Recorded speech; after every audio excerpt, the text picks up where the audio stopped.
So we all know the term metrosexuals, that's straight guys that dress sort of like gay guys. Then we did a story about 2 months ago on spornosexuals. These are also straight guys who are now taking this to the next level with all the shirtless selfies and showing off muscles and tattoos, blah, blah, blah. Now, there's been an interesting discussion going on Reddit about highsexuals. And these are straight guys, supposedly straight guys, who when they smoke weed, they become temporarily gay. Yeah, that's right. And we've got a quote from Reddit.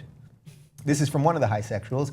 He says, "I feel very attracted to girls and not at all to men when sober. But when I get high, I just want a big cock to suck and a man who fucks the shit out of me." Who doesn't? Not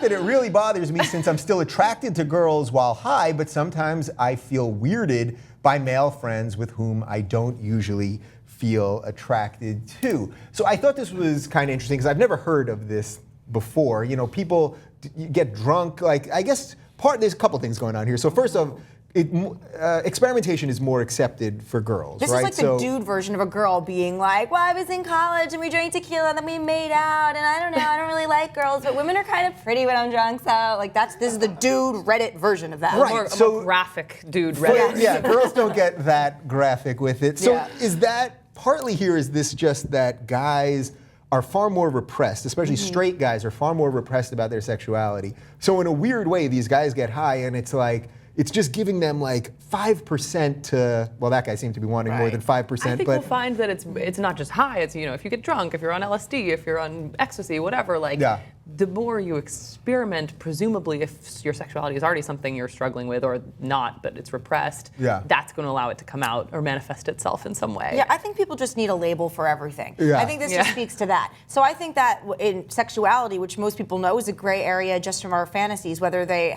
lean towards heterosexual or homosexual, all of our, or everything in between, fantasies are still inherently gray and we keep them to ourselves. But once you can label them, like, oh, I'm into bondage, or oh, that's very 50 Shades of Grey. Once we can give it this sort of label, like highsexual, now you finally can understand why you're having these thoughts. So if you're a dude or and you you can have associate it with something and identify with someone else who experiences exactly. it. So if you're a dude and you've been having some thoughts towards other men that are a little bit sexual and they happen to get a little bit stronger when you're loosened up and a little bit high, well, now you have a label for it. It's highsexual, so now it's more acceptable because you found another group of people or other people that can identify with you, and it's really just human nature. Like, that's how sex is. Do you guys think that the next sort of evolution of our sexuality, now that the gay thing, I think, is pretty much behind us, no pun intended, like, I think basically, that was not even funny or clever. No, it's fine. It was funny, all right, it was a little funny.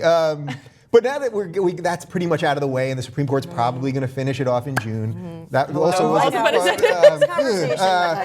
the point is that do you guys think that straight guys' sexuality is the next thing that's going to evolve a little bit? Like, Clearly it has. Yeah, and it has. Like, is this the example that it has already? I was just having a conversation with a couple friends the other day about why a threesome with two guys and a girl is called a devil's threesome. It's like, why I've never heard that before. I hadn't either, and apparently it's a thing. And I was like, well, clearly a guy came up with that term. Like, that wasn't none of the three of us have ever heard of the devil's threesome. That's clearly another label to make it okay to do it, because I feel like all three of us are liberal enough and, you know, sexually educated enough where we would have, I mean, we probably know about stuff like the donkey punch and the dirty Sanchez, and we don't know about the devil's threesome. So that's clearly another label to justify having those Bible things. Belt. Yeah, but yeah, you realize that 90% of our viewers just pause this to go Google donkey punch. I do it, I guarantee you. I guarantee a good time. Yeah, we've lost everybody. Do you think dirty Sanchez. The dirty Sanchez. Do you think when you combine gay and weed that this is like the right-wingers' nightmare? Like, because this is what they fear. They fear partly that that that gays are turning